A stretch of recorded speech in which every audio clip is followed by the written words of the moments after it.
kitab Muwatta Ibnu Malik. Imam Hambali dengan Imam Syafi'i termasuk guru dan murid.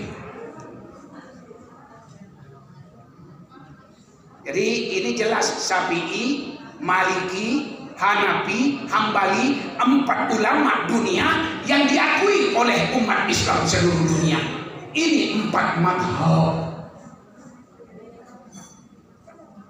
Nah, Imam Syafi'i ini Pak lahir di Palestina. Imam Syafi'i ini masih satu kakek dengan baginda Nabi besar Muhammad. Di kakek yang mana? Abdul Manaf. Jadi silsilahnya masih nyambung kepada Nabi. Ketika Imam Syafi'i lahir, bapaknya meninggal dunia yang namanya Abdullah bin Syafi'i. Dan Imam Syafi'i diasuh oleh ibunya yang bernama Siti Fatimah. Imam Syafi'i umur 7 tahun sudah hafal Al-Quran 30 juz di luar kepala. Hafal Al-Quran 30 juz di luar kepala, ngelotok kayak kita di luar kepala, nggak ada yang ingat. Ini beda. Nah, Imam Malik ini memberikan pendapat tentang urusan niat Ramadan. Apa kata Imam Malik? Takut puasa kita orang Islam sia-sia, maka niatnya puasa Ramadan 1 bulan penuh, 1 bulan full. Bagaimana niatnya? Nawaitu shauma qadin an adai parti syahri Ramadana hadhihi sanati syahran lillahi ta'ala. Syahran, sebulan. Jadi niatnya syahron, bukan sahroni, bukan. Syahron.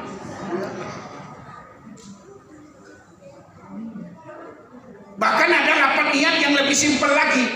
Nawaitu shauma Ramadan hadhihi sanati kullihi lillahi ta'ala. Saya niat puasa Ramadan besok seluruhnya karena Allah. Artinya sebulan. Jadi ajarkan kepada anak-anak kita.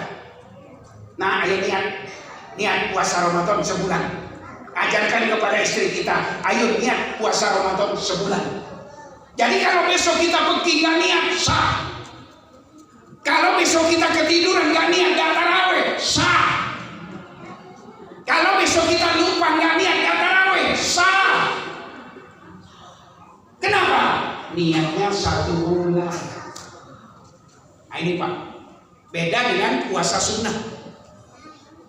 Kalau puasa sunnah secara instan dadakan, langsung tiba-tiba boleh Pak. Dan itu pernah dilakukan oleh baginda Nabi besar Muhammad Sallallahu Alaihi Wasallam. Nabi ketika datang ke rumah istri beliau yang namanya Siti Aisyah, Nabi nanya, Aisyah, kamu masak apa hari ini? Apa jawab Siti Aisyah? Saya nggak masak ya Rasul. Dan nggak ada yang dimasak. Nggak ada pula yang buat beli masakan. Mendengar jawaban Siti Aisyah yang begitu, lantas Rasul berkata, oh kalau begitu saya puasa aja. Langsung Nabi Muhammad puasa. Namanya puasa sunnah, ma yusabu fi'luhu wa la yu'aqabu tarkuhu. Namanya sunnah, dikerjakan dapat pahala, tidak dikerjakan tidak apa-apa. Ini bisa dikerjakan sama bapak, ibu, saudara. Nanti sesudah Syawal, nggak ada makanan, nggak ada yang dimasak, udah puasa aja lah. Boleh, tapi dengan syarat belum makan lontong. Nah, iya kan? Kalau udah makan lontong, puasa aja lah. Cuma. Nah, ini ya, ini. Jadi bapak-bapak, ibu-ibu, puasa Ramadan, mudah-mudahan ibadah kita diterima oleh Allah.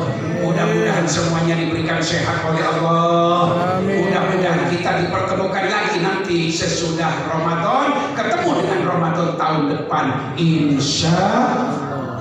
Terakhir kemarin nerusin khutbah saya kemarin tentang ziarah. Tentang ziarah nambahin dikit. Jadi bapak, ibu, saudara-saudari kalau pas kebetulan ziarah ke kuburan, ternyata nggak bawa kembang, nggak bawa bunga, nggak apa-apa. Itu pernah dilakukan oleh Nabi. Nabi Muhammad sampai di kuburan, ditemenin sahabat, tiba-tiba beliau berhenti. Ada apa ya Rasul? Kok berhenti? Lantas Rasul berkata, innahuma la yu'adzabani wa ma yu'adzabani fi kabirin. Ini dua orang di dalam kubur sekarang sedang disiksa. Dan mereka disiksa bukan karena dosa besar. Langsung dalam satu riwayat Nabi Muhammad memetik pucuk daun yang masih muda, Pak, dipatahin, ditaruh di atas kuburan orang yang sedang disiksa. Dalam hadis sahih di dalam kitab Riyadhus Shalihin, Nabi Muhammad ambil pelepah pohon korma, dibelek jadi dua, seret, diletakkan di atas kuburan orang yang sedang disiksa. Lah sahabat nanya, ya Rasul, kira-kira manfaat enggak memetik pucuk daun pohon yang masih muda diletakkan di atas kuburan orang yang sedang disiksa? Ya Rasul, ada gunanya enggak memecahkan pelepah pohon kurma diletakkan di atas kuburan orang yang sedang disiksa? Apa jawab Rasul? Qala ayyuhabbifa anhuma ma lam yabisa. Kata Rasul, dengan rahmat kasih sayang Allah, selama daun itu belum kering, selama pelepah kurma itu belum kering, maka yang di dalam kubur mendapatkan rahmat ampunan Allah Subhanahu. Makanya kita, Pak, di Indonesia kalau ziarah kubur bawa kembang, bawa bunga. Ini hadisnya, dasarnya ini.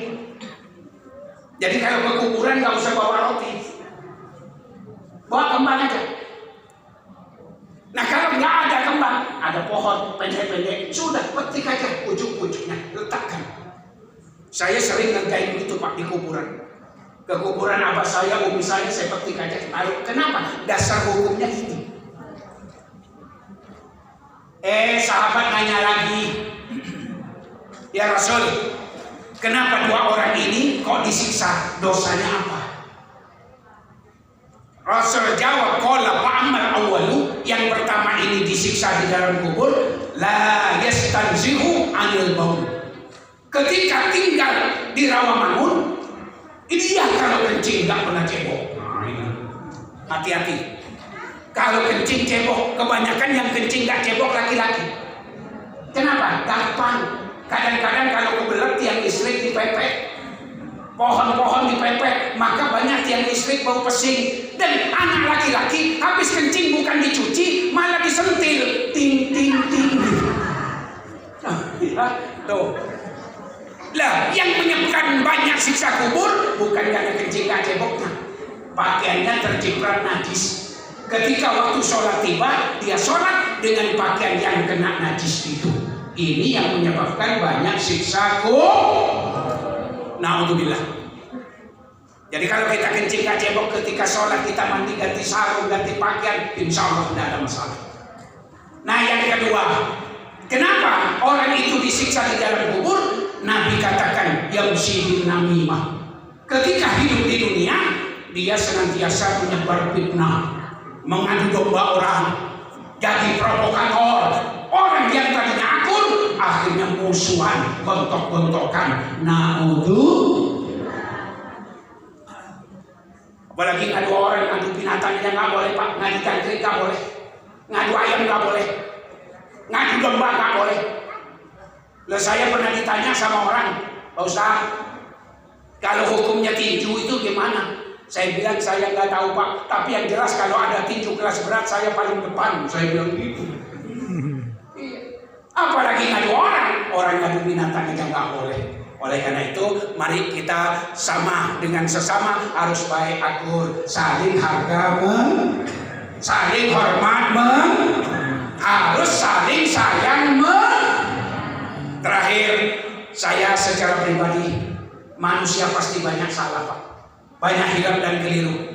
Sebagaimana Nabi katakan, kul bani Adam khata'un wa khairul khata'ina at-tawwabun. Tiap manusia pasti punya dosa, tiap manusia pasti punya salah. Sebaik-baik orang yang berdosa bertobat minta ampun kepada Allah. Sebaik-baik orang yang bersalah minta maaf. Maafin Pak ya, maafin Bu ya, maafin para jamaah ya. mudah-mudahan semuanya sehat, diberikan panjang umur, ketemu dengan Ramadan tahun depan. Insya Allah.